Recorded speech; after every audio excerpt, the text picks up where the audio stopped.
Okay, so I was just watching Evan Michaels. He does these really great sort of motivational bits, right? So he's got this one where he's quoted Nicolas Cage, and the rule is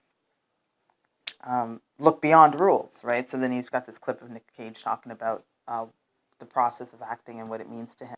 So he in the clip he talks a little bit about um, I guess feeling the need to be something of a criminal, which I don't think is about being criminals at all. I just think it's about being courting courting disaster. No, no, not courting disaster. I think it's about channeling darkness well, right? I think creatives have a lot of experience at that because you're always dealing in negative space as a creative, right? Like there's always you're communicating with something other all the time, right? That is what create to my mind, that's what creativity actually is, right? Like you can do, like I can remember when I was heavy into drawing when I was much younger, and so I'd gotten really good at it.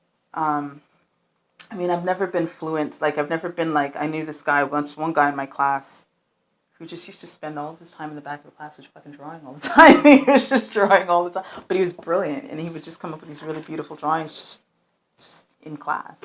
And so it always took me longer. And usually I didn't start until I saw something. So like I'd just be sitting there staring at a page, and then suddenly I would see something, and then that's when I would start to draw, right? And so I have to see something first, and so that's a process. So it's like so that idea you'll hear artists sometimes say that it comes from somewhere else, and I genuinely believe that it comes from elsewhere, and it moves through you. So you're as I think as a creative, you are in communion with some other space and some other energy all the time, and so I think you're very good at um, transmuting things. So you're very good at sort of taking things in, changing it, and then putting it back into the space, which makes you, I think, better at dealing with darker things, um, better at dealing with emotions, better at processing emotions. Uh, I think you just become a very sophisticated animal when it comes to energy, and so so I don't necessarily think of it as criminal, but I think of it as a very sophisticated creature when it comes to energies, and so you can people. So so my approach isn't the kick in the door approach, but my approach is sort of more laid back. But it's the same process of processing energy, and then the kick in the door people, to my mind, is they sort of it's not passive for them. They go in there and they take hold of the space and they make it their own. But either way, it's this process. You're processing this energy and you're changing the air around you, and so I find that very normal. Like I find that, like to me, that's a natural extension of of. I mean, maybe it's. I mean, it is a part of being creative. I think it is some form of coping mechanism because I do think it comes out of childhood. I do think it comes out of dealing with things that you can't deal with necessarily as a kid, and you start to. I remember hearing this guy say that when he was a kid. I think he's a painter or something, and he had he's full on OCD personality, all of this stuff, but a brilliant artist. And he said that he was neglected a lot as a kid, went through a very tumultuous childhood, and used to, as a result of this, develop these tics. These tics, like like out of fear. And then eventually those tics developed into actual creative rituals. Is what I think he was developing, and I think OCD is some form of ritual, and you feel protected and safe and inside of rituals, and I understand the psychology of that. But I think I've always tried to, whenever I feel myself developing like that, I start to break it because I know what that feels like. So you like for me, it became important not to depend on those things, but I know what he's talking about, and and it is weird. It's weird. I mean, but yeah, I can see that. I can see how creativity and ritual and compulsive behaviors, this is all stemming from something very similar. And it's this cloak of protection that you have around you, and you can grow inside of it and become very, very adept at transmutation, and but yeah, I think it starts off as some form of trauma or some form of coping mechanism. Absolutely. I think they all do. I think it's something that you suckle as a child, whether it's dance or music, or it brings you a sense of comfort sometimes, makes you feel more powerful sometimes. You escape inside of your head sometimes. It's all some form of expanding your universe inward because you can't cope with what's going on outwardly. Um, and I think and then along these lines, you can tap into some form of superpower that is just creative in nature. Um, but we don't really have a society, I think, that talks about these things or knows or understands these things. So I mean, in school, it's not dealt with at all. Like it's a non-entity in school. I mean, if you are lucky enough to have some form of art program, it's usually very um, superficial. It's very, you learn the scales, but it's not really a study in creativity unto itself. It's usually you learn you learn some valuable things. I think I learned some really great things from visual arts in school, in and around perspective and understanding just how to make my drawing stronger. But I mean, I didn't do a ton of drawing. I didn't do a ton of visual arts in school. I think I did mostly in grades 7 and 8, and then I don't think I took it up again. I mean, maybe in my own time, but never again academically. And music's the same thing. Didn't really do music. I mean, we sang, I guess, as kids, but didn't really study music until around. I mean, we did a little bit in 7 and 8, but I still don't think it was very effective. I didn't really take it seriously until about grade 9. And by that point, yeah, I don't know. I just, it was weird. It was weird because it was more like choir singing, like proper operatic choirs, like oh, like it was that style of singing. So that was really, and I felt like that was really detached from the world of singing that I wanted to pursue. So it was disjointed and it didn't make any sense to me. I mean, I enjoyed it for what it was because it's always nice and cathartic to sing, but it didn't really have anything to do with contemporary music or music business or anything like that. It was so completely disconnected from the world of music, which never really made sense to me either. So that wasn't really something that I felt compelled to stick with in that way. So a lot of the arts, I feel like there's always it's only studied to a point, and not beyond that in school, and I feel like that's wrong, you know. But I mean, and I think that also breeds a lot of ignorance around creativity. For many respects, but in terms of the business, so a lot of creatives end up walking through a world where they don't understand the business of what they do. It breeds ignorance in terms of their own process. They don't understand creativity as a process. It breeds ignorance with respect to how people treat creatives and mistreat creatives, abuse and take advantage of creatives. There's just a lot of breeding of ignorance because art has been sort of siphoned out of education. And so you have a lot of creatives walking around in the world who don't know what to do with themselves. And I think that's dangerous. I would bet you that there are a lot of people in jail right now who are just creatives. That's probably more the core of what they are than anything else. But don't know how to deal with their creativity, don't know what to do with it. I knew this one guy who was a brilliant artist,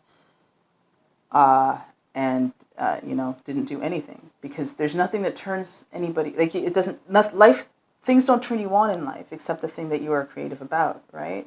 Some creatives find a way to make it work, and I think I have enough academic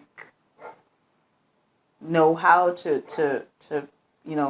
move through life, but a lot of creatives don't, so they end up you know, they end up marginalized and sort of suffering in silence. A lot of creatives don't even know what they are, I would imagine. You know, if you didn't have a family or you didn't have space in your family to discover what you are, you know, what family, what kindred you belong to, you will go through life suffering some form of schizophrenia or, you know, some form of just imbalance or neuroses or psychopathy based on the fact that you don't even know what you are, right? And I think there are a lot of creatives who just don't know what they are because we don't train it, we don't spot it, and even if we spot it, I don't think we do very much with it. You know, I think a lot of parents don't know what to do with creative kids, expressives. I think expressives are frustrating because on the one hand they're really, really smart, and on the other hand they're really, really emotional. So they're very difficult to deal with as children. Very, very difficult. I think what might what might make it easier is if you have an expressive that is an old soul, which I'm pretty sure is the type of expressive that I was. So I was hyper emotional, but I was an old soul, so I think I could manage my emotions. I mean, I had anxieties and stuff like that, but I could manage them because I think I had a perspective that kept me, quote unquote, normal. But if I didn't feel that old soulness, I think the world would be devastating to me. I think the world was devastating to me. So I just had this added element that kept me calm, despite all of the upheaval. And so as a parent, I'm not really sure. Like, what do you do with this little person who's a fucking crazy person who's just crazy, and talking about all kinds of crazy stuff, and you're like, what the hell is wrong with? Like, I don't know what you do as a parent to a kid like that. I'm not sure, but I'm thinking that if you're a parent, you're struggling.